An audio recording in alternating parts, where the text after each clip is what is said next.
Science is quantifiable magic, and magic is science that we don't understand yet. People willy-nilly accept their thoughts as a reflection of who they are, and that's inaccurate. What's going to impact our sense of self is our mindset. To be a victim or to be a victor, it's up for choice. Game recognizes game. People understand and see when people are making progress, and they see when they're not. Yeah. And hard work, a side effect of that is we just incur respect internally and externally. Yeah. It's not easy, but it's much easier for us as men to pick up a dumbbell or go work out. But just as important, do we need to work out the mind? We need that mind gym. We need to have that mental fitness. If you ever want to have an idea of what someone is unlikely to do, listen to what follows the word should. We don't want to should all over ourselves. Should creates a lot of irritation in our lives, and it just keeps it ambiguous, and it keeps it uncertain. It keeps it uninspiring. It's yucky. A should detox will do. Welcome back to the Better Than Best Academy, where we have interesting conversations with extraordinary people. We're here about developing you. We're getting better, because if we stop growing, when we stop learning, then we die. And I don't know about you, but I don't want to die yet. I've got a ton of great things left in front of me. And today's guest is nothing short of extraordinary. His name is Dapper Dude Kyle, and he is clearing cognitive clutter to make space to become better and experience better. So already in your short bio, you're mentioning better. So you're already a perfect candidate for what we stand for and we do here. And you mentioned right before the call, you were a personal trainer, and both in person and online for 10 years. And that's super cool. I feel like exercise and being fit and healthy is a very important part of our life. But I feel like it's really interesting that you're now working on mental fitness. Kyle, man, I'm so glad you're here. Welcome to the Better Than Best Academy. I think the last time we had a conversation, what was it? I think I was on your podcast. Yes, sir. Super cool. I might have to link that in the description so people can hear the reverse. Anyways, with all this said, I love to open my conversations this way. I feel like it's a fun icebreaker. But Kyle, what would make today's conversation extraordinary for you? What would make today's conversation extraordinary for me? It's a great opener. A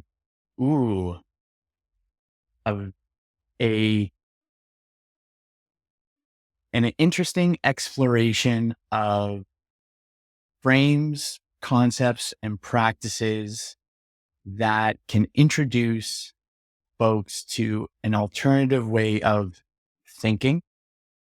And so that's what I hope to give for the value to the guests. Right. And then also to have a in-depth exploration of whatever our conversations are. And I imagine they'll flow quite well, and we'll circle back to some things. And I think that would be cool. I love that. I love that. I'm curious, how would you describe yourself to someone who has never met you and will never meet you? What words would you choose and why? I have undeniably good vibes. Nice. And I that. choose that because it actually first started as an intentional practice. I wanted to have intentionally undeniably good vibes. And that way it just feels good. It feels good for me. It feels good for people around me. That also doesn't say that if there's that saying, we're going to find out, and then that's possible. However, I'm chill. I have undeniably good vibes. And when I decided to do it, then I embodied it.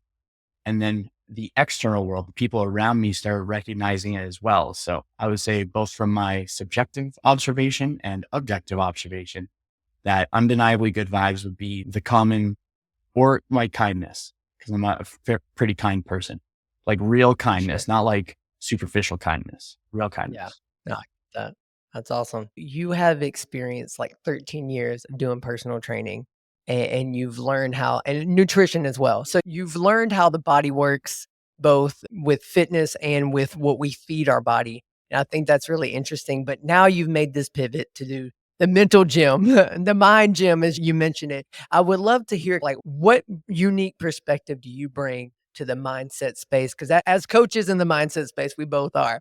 It's very easy to see a very saturated market, you could say. But I'm really curious, what makes you unique with the perspective that you bring? With my character is unique, where those good vibes also go into any sessions I have.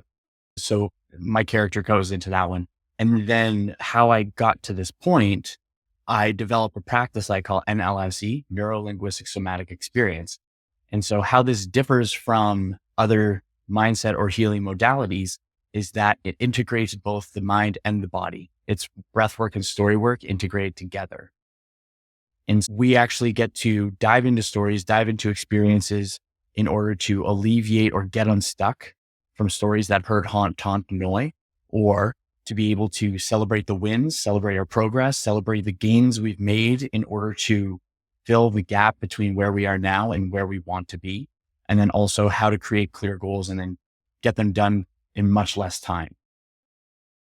That's And awesome. so the way that it would be different is that it's very practical along with conceptual. There's a frame, like a cognitive frame, because everything's internally. I don't see what I'm building or how I'm helping people build.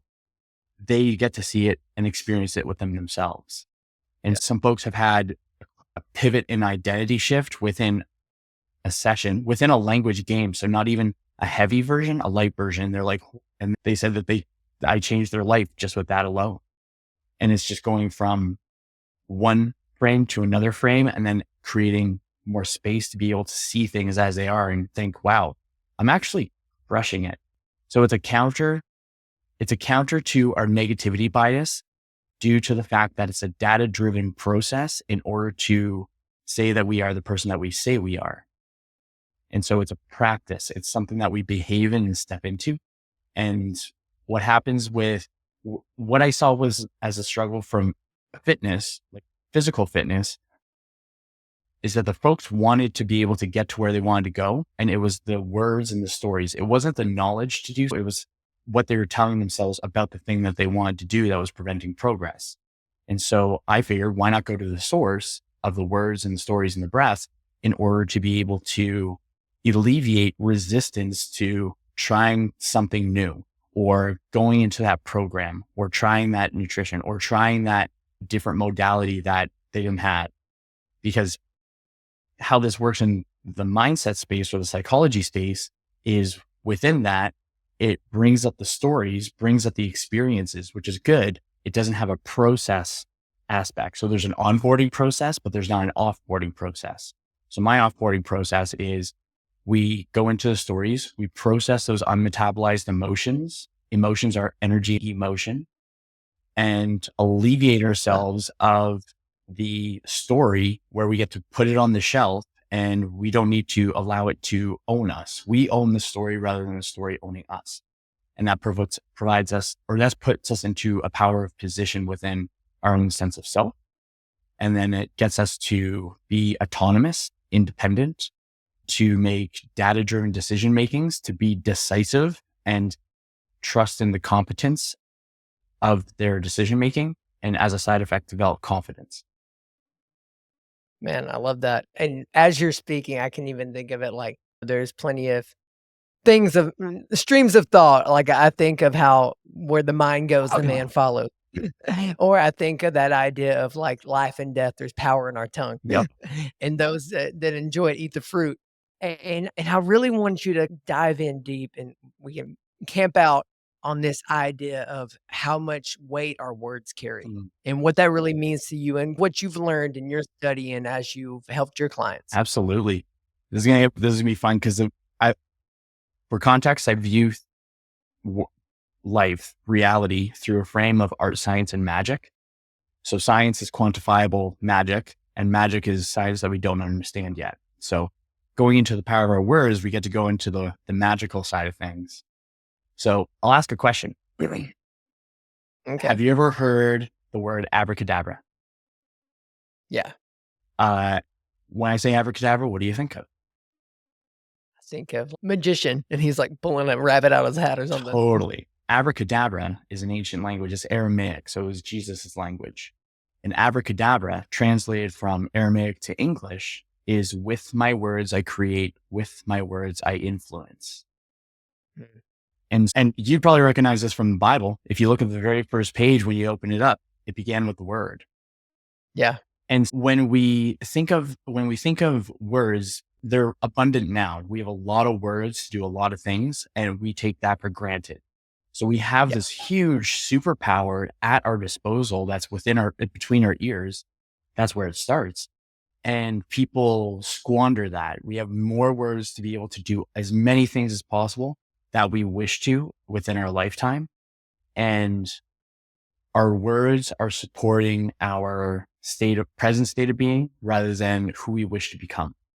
So when we think about our thinking, which is what this is all about, we get the opportunity to direct our thoughts in a way that we want, because we are not our thoughts. People willy-nilly accept their thoughts as a reflection of who they are, and that's inaccurate. What's going to impact our sense of self is our mindset. And I define mindset because mindset doesn't have a practical working definition.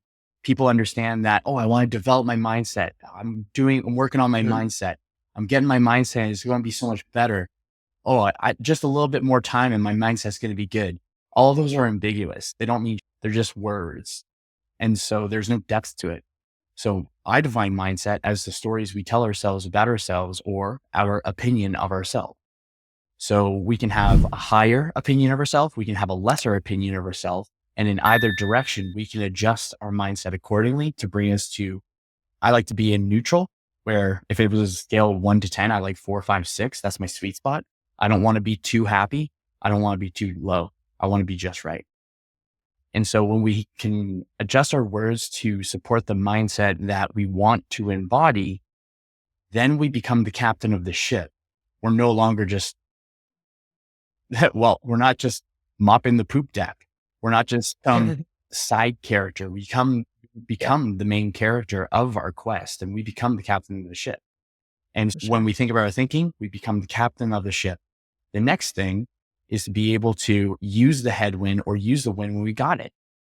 That's inspiration. That's motivation. It doesn't happen often, but we want to use it when it comes. I also look at emotions and feelings as data as well. It's information that the body's trying to bring to the forefront in order to share something with you. And so if the ship is not moving, what's preventing it from going? It is the anchors that we are keeping in the ground. And oftentimes it's either one big anchor that beams into the rest of our life, or it's multiple little anchors that are just still out to prevent the ship from moving.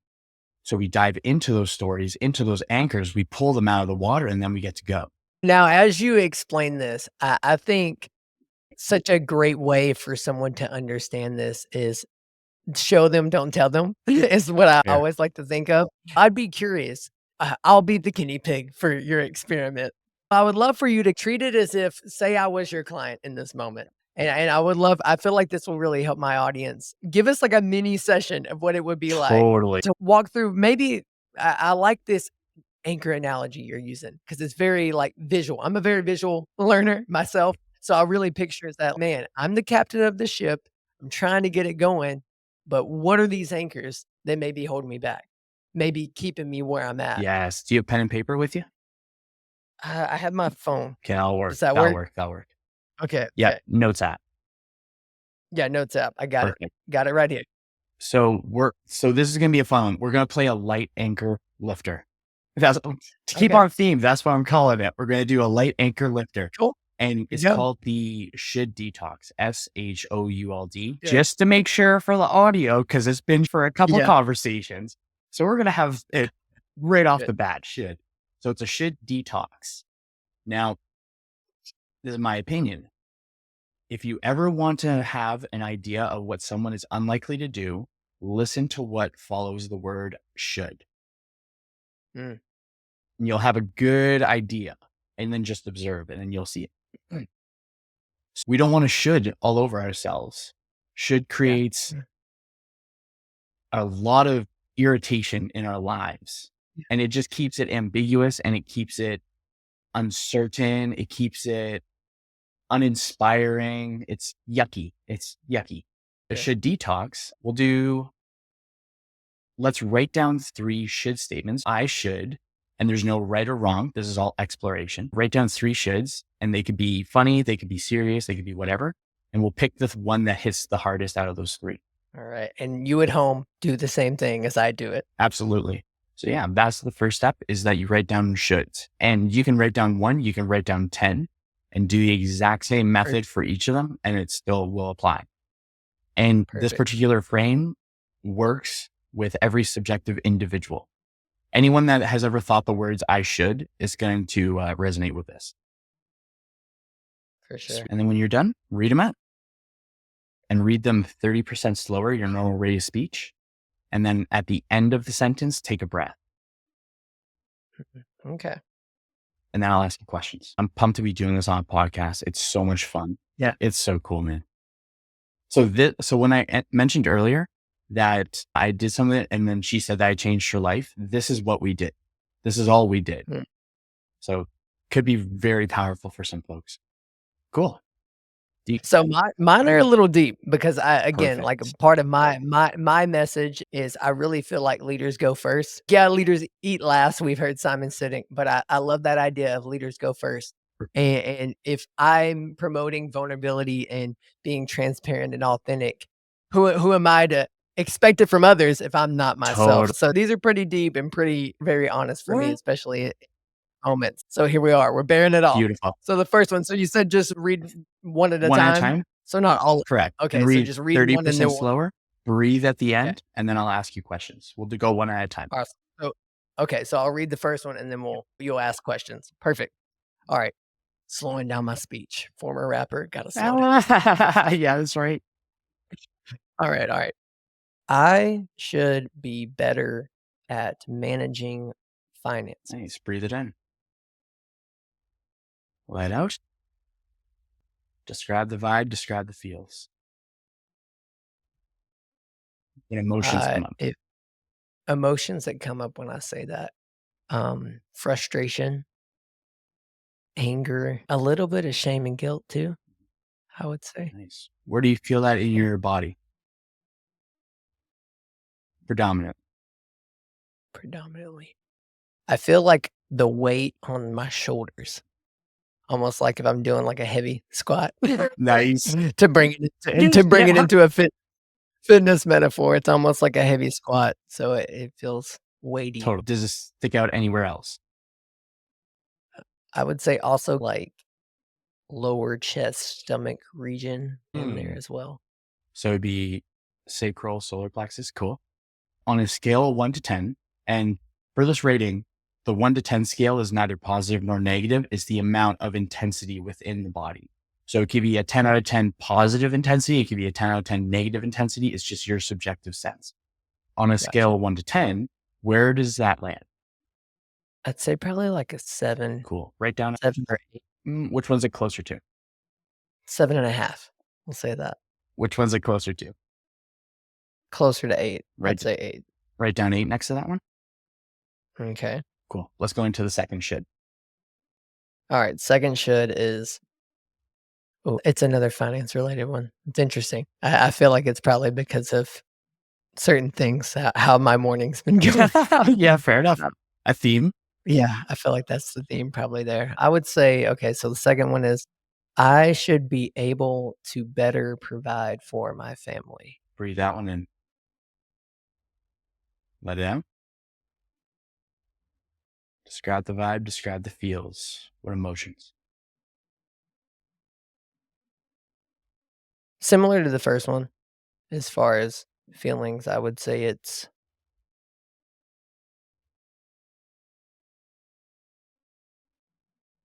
frustrating to the point of rage, like that. Yeah, borderline rage, but more so like rage in this, almost like in a kind of a sad, almost like a sadder rage. You're almost like rage crying. Yeah, I could see, because it's just, and I feel like that also probably comes from past childhood wounds that we've I've definitely explored. I could say you can see themes from you can see themes rooted from childhood all the way through. And if folks don't go into those themes, then those themes remain. Awesome example. And I feel many folks have had a friend or been the friend to do this, where it's dating 10 different people and they are actually the exact same person, same theme. Yeah, for Did sure. you feel it anywhere differently in your body for this one specific? No, it's pretty much the same, kind of in the same spaces. Sweet. And then where's the intensity land for that one?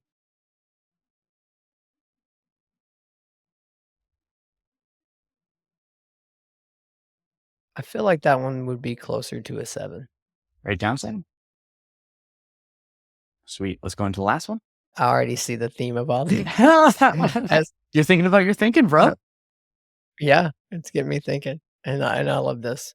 And this is sidebar before I say this. I love that this is showing that not only do you need coaches and mentors in your life, but even your coaches need coaches. And this is a great example of I have coaches. I'm sure Kyle has coaches Totally. as well, mentors as coaches. So I think that this is a beautiful example of all this. Mhm. So last one would be I should be a better leader of my family or for my family. I guess that could be said.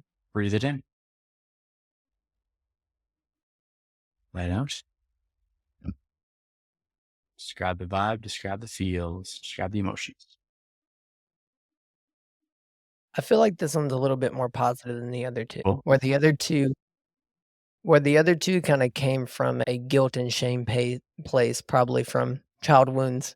I can say more than definitely probably from child wound. This one comes more so from a light of like a positive, it's a type of weight.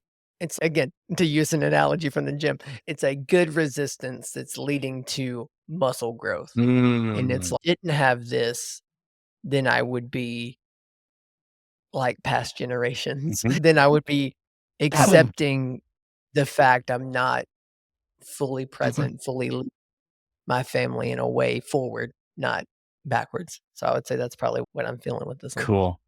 Do you feel it? Where do you feel in your body?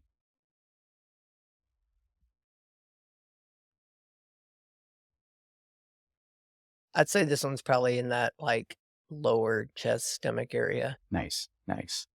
Sweet. On a scale of 1 to 10, where does it land?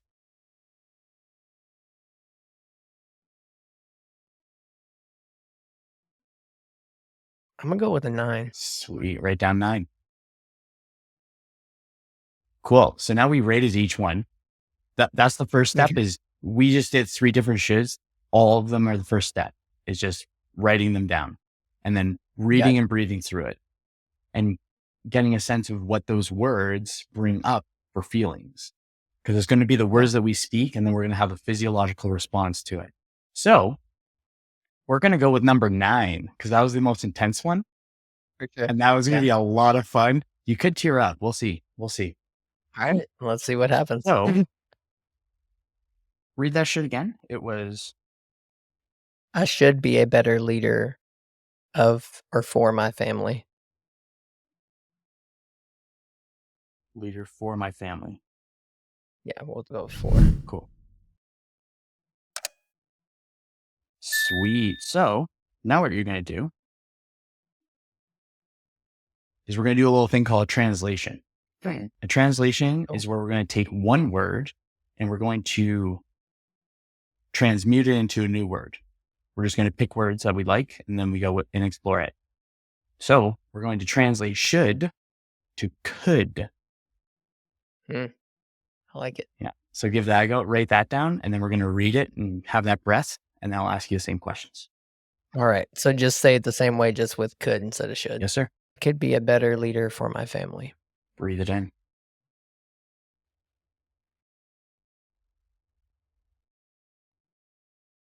Nice. Yeah. Describe the vibe, describe the feels. Any difference? Yeah, I'd say it's also positive. Probably more positive now because again, it paints it from a light of possibility. Mhm. Nice.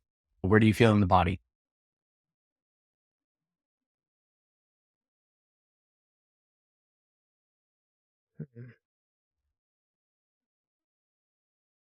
I'd say probably the same place,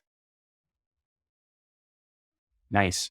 like a deeper, I like that. like a deep. Where on your body would it be? Whereabouts? When you say So deep, like, what do you mean? Is what I'm asking. Sorry. so in between stomach, chest, but as far as it doesn't feel like it's on the surface, Mhm. feels like it's inside, like deep inside, Oh man. like more than physical. Yeah. Oh, this is gonna be fun. On a Yeah. scale of 1 to 10, where'd the intensity land for that?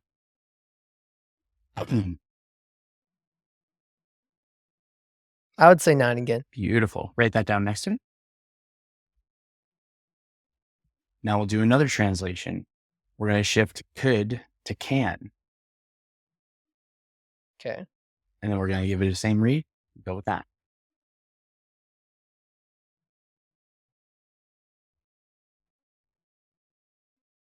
Cool. And I won't emphasize can. Okay, cool. I can be a better leader for my family. Breathe it in. Describe the vibe, describe the feels. Joyful, Mm, hopeful, hmm. Nice. possible. Yes. Where do you feel in the body?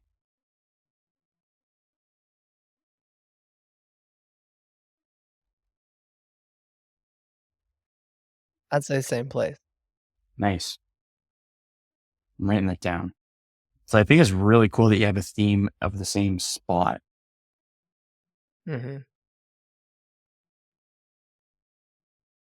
I can talk about what I think that means from a woo-woo standpoint afterwards. Then, so this is a cool part too. So we did the first step, which was writing down the I should statement or statements. Then we translated it from should to could. Then we alleviated that pressure or a pressure. Then we went from could to can, and we resulted in joyfulness. And you said that it was a 9. Did you rate it? Yeah, It was it a was 9. 9. Sweet. So now, fun little learning moment. There's a book called Influence by Robert Cialdini. And in this book, there is a little study that was done in a printer room. So they had 3 different groups. First group, person would go from the back line to the front line and say, hey, is it okay if I cut in the line? And 64% of individuals would say yes. Then they went from the back of the line to the front of the line for the second group and said, is it okay if I cut in the line because I have a meeting in 20 minutes and I want to make sure I get there on time? 94% of people said yes. Then for the third group, fellow went from the back of the line to the front of the line, said, hey, is it okay if I cut in the line because I have paper to print? So they're all there for the exact same reason. And 93% of the time, they still got a yes. Mm. What this shows or indicates is that what comes before, people will listen to a little bit less. What comes after, because is going to be what the real power is, what the real supercharge is. So what we're doing is we drafted, now we're crafting, and now we're supercharging. So then Gotcha. what I'm going to get you to do is you're going to have your should statement and then put because and sell yourself into your can. All right. So it's the should statement with a because after it that sells the reason why I should be able to. Yeah. So it's still the Right. is keeping the can. We remove the should to make the can. Gotcha. So when I say can, not should. Correct. Gotcha. Okay.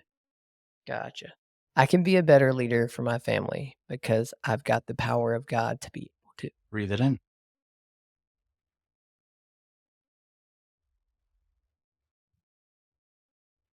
Any changes? Any changes in the feels and the vibes and the emotions?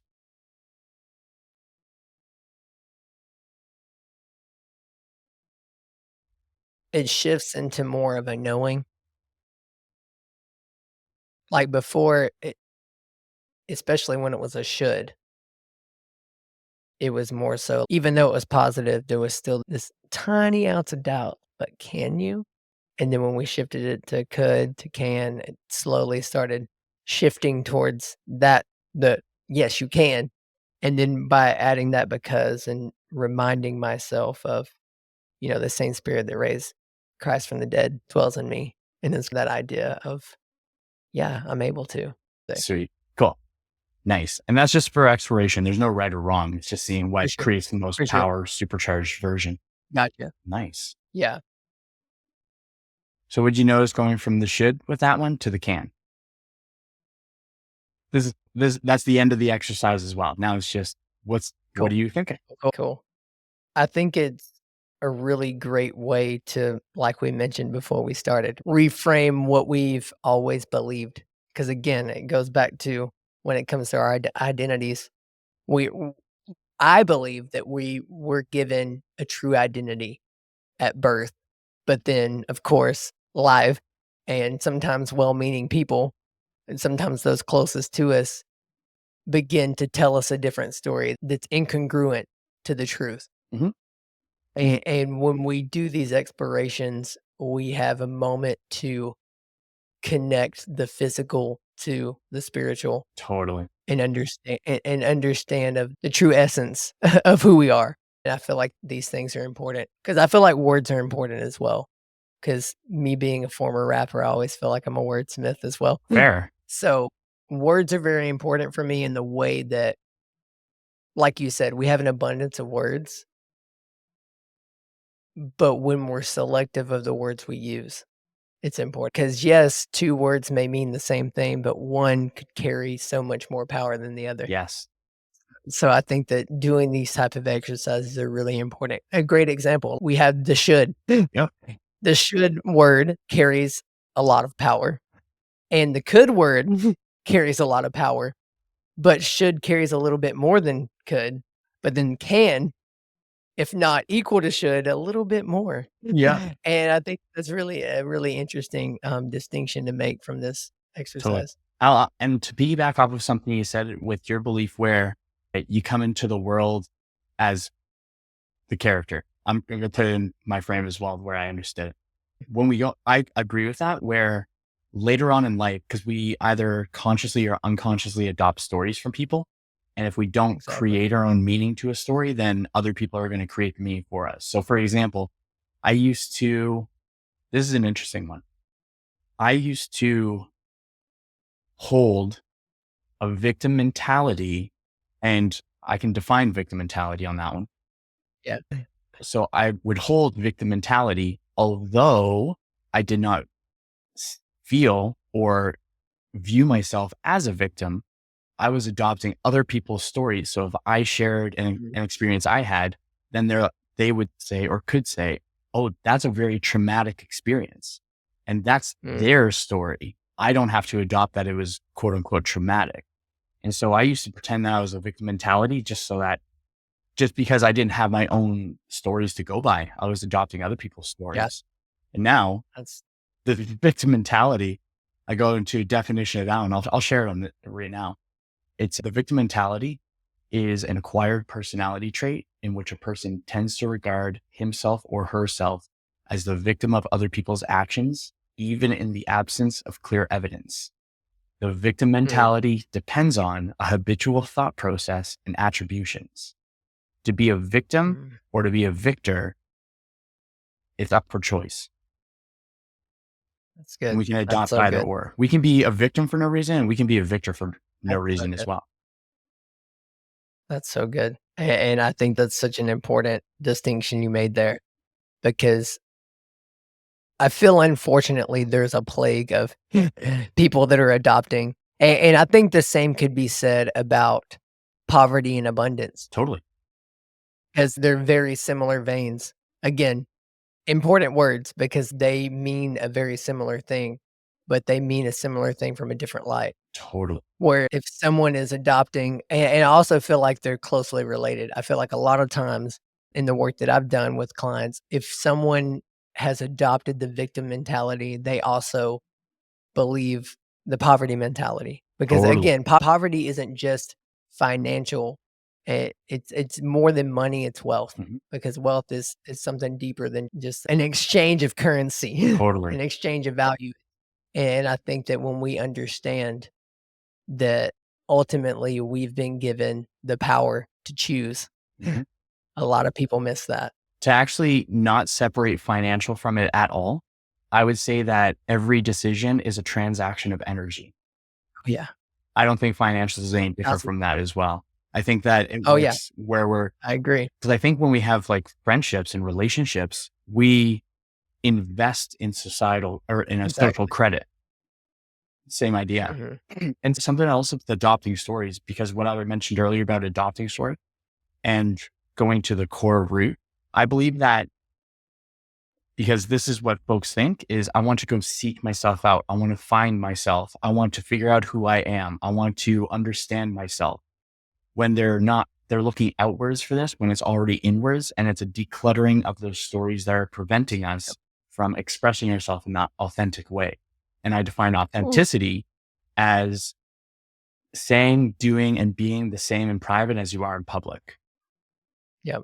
I think when you So have the good. same individual through a variety of different themes or contexts, that's Exactly. authenticity.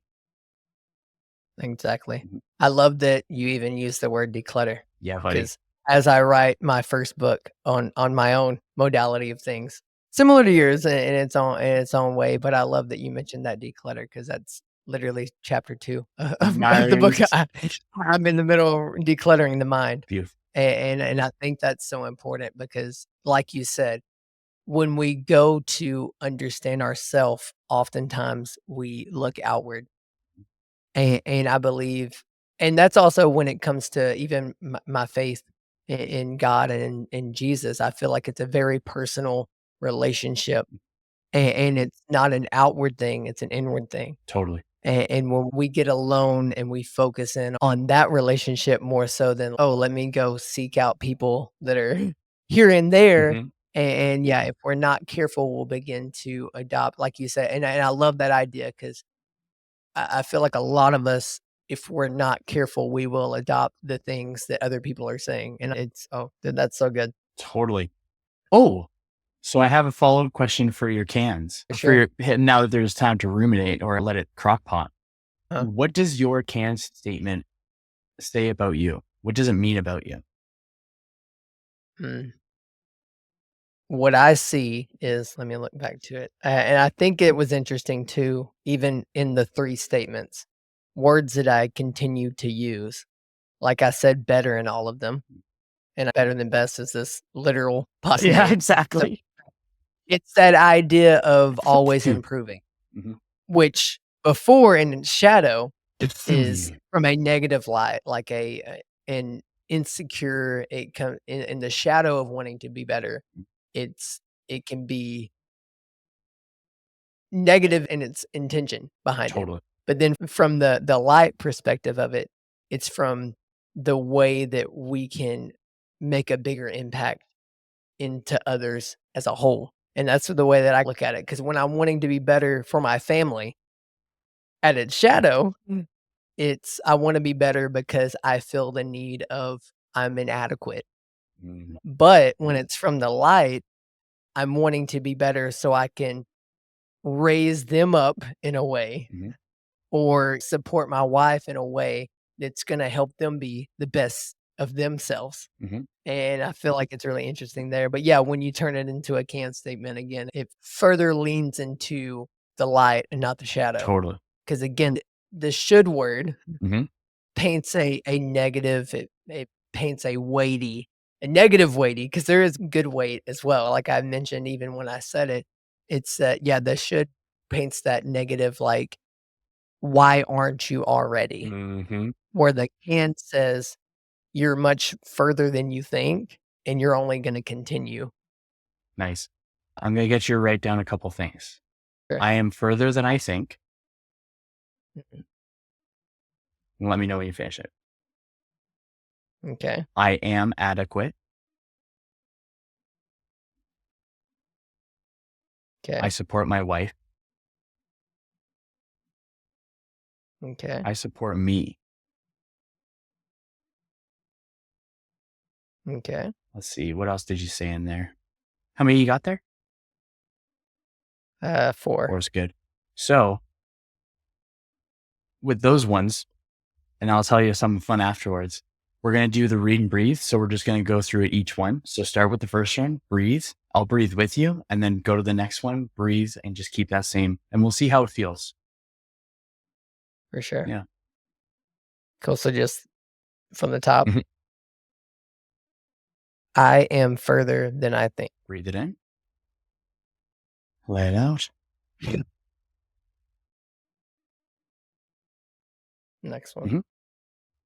I am adequate.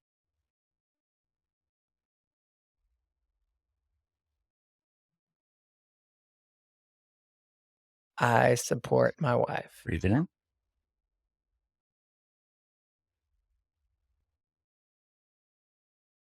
I'm going to add one before that. I support me. Yeah, buddy. I support my kids. Breathe it in.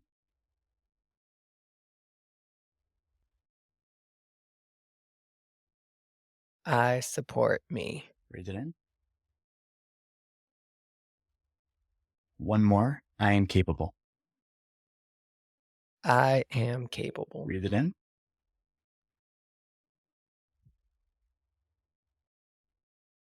How to feel accurate. Yeah, So, felt good. definition of wishful thinking, affirmations that are backed by evidence.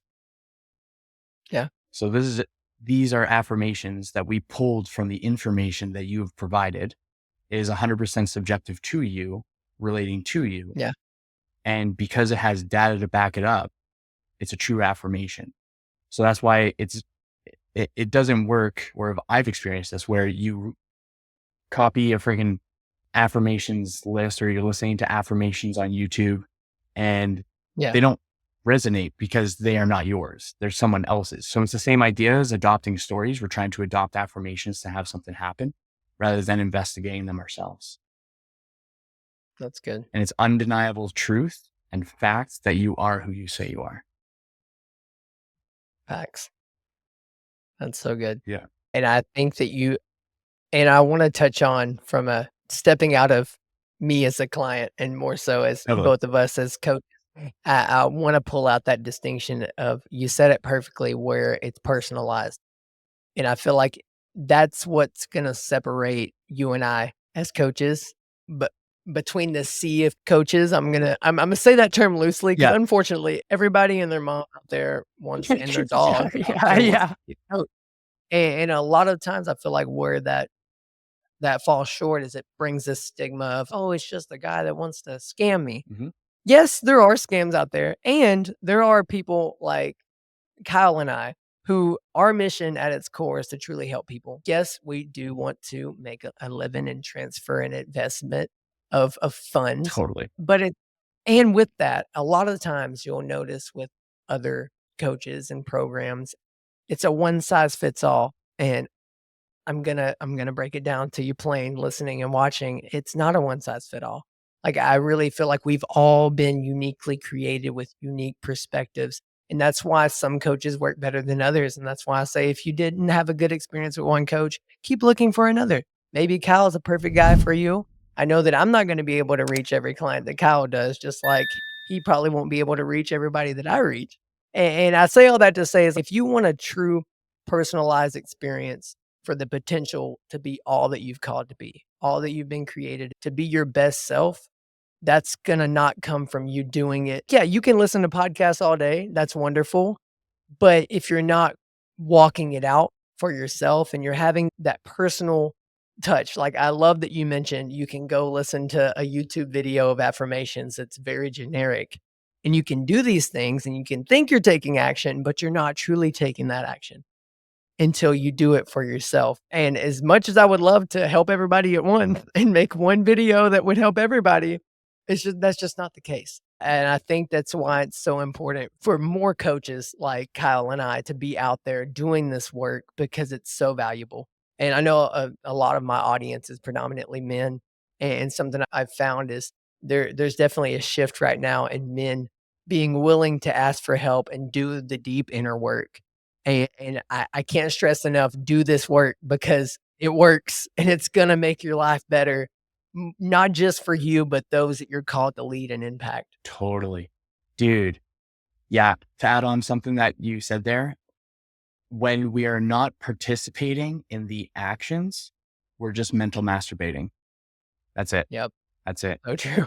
And we're just watching. And if there's nothing actually being changed, because we can watch 100 videos, and if we still haven't done anything from the first video, then we're not actually doing the things to get the things. No, Big facts. crazy. So cool. With all that said, as we begin to land the plane from today's conversation, dude, I'm always here for leaving people to go do the work themselves. So the action step for this whole episode is you need to reach out to Kyle or myself if you're looking to explore and do this deep inner work. Like that, there's the challenge. It's simple as that. Go build that respect that you want to build, and go do that deep work, because it's going to not only affect you, but it's going to affect all areas of your life. And it's not easy, but it's much easier for us as men to pick up a dumbbell or go work out. But just as important, do we need to work out the mind? We need that mind gym. We need to have that mental fitness. And I love that that's the way that you put that. I do a little segment. It's cool, where I have the previous guest leave a question for a future guest. And the previous guest question was, if you could be an animal, what animal would you be and why? And when they said it, I was like, this is going to be perfect for my guest, Kyle. Nice. I feel like you're going to lean into this. So I got two that immediately came to mind. Perfect. The first one's going to be the more accurate one. The second one's like a secondary one. So the first one is a falcon. And the reason why is because I view myself as a hunter, less of a farmer. I'll still farm. Like, being on a podcast is in my frame, like farming, where I get to spread all this information like seeds and see what grows from it, and then foster that growth. Mhm. And so, from the hunter perspective, I pick the falcon because of a couple of reasons.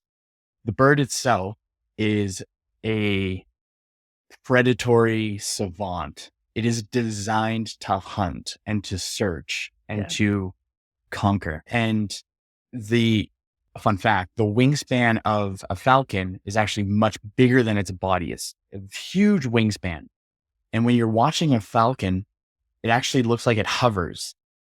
When it sees something it wants, it has the ability to stay still and observe. And so I would pick the falcon because I like that objectivity. I like being able to see things from a higher perspective. And I like having the attributes in order to hunt. So I go with that. And then the secondary one would be a wolf. And I like wolves. Like, wolves are the best. And the thing that I like about wolves that's in direct opposition to the falcon is the community aspect and the collaboration. Like, a pack of wolves can take down a moose. Like, that's pretty legit. Wow. And I think that collaboration is the route to elevation.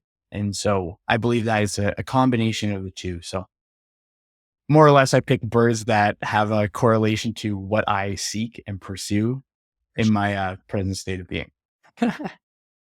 Love that, dude. It's such a fun. I've wanted to do something like that for so long, man. Oh, yeah, dude. So cool. Thanks again. Dapper Dude Kyle, clarity coach. Man, I always enjoy our conversations, and I appreciate you for coming on and showing more than telling. But I feel like this episode's going to be chock full of value for my audience, and I myself am walking away feeling better and having a new perspective. And that's what it's all about here at the Better Than the Best Academy. But yeah, so appreciate you of your time and what you're doing, the work you're doing. It's valuable. It's necessary. And thank you, man. Thanks, dude. I really appreciate it. It was a great conversation. This was my first conversation of the day too. So I'm primed.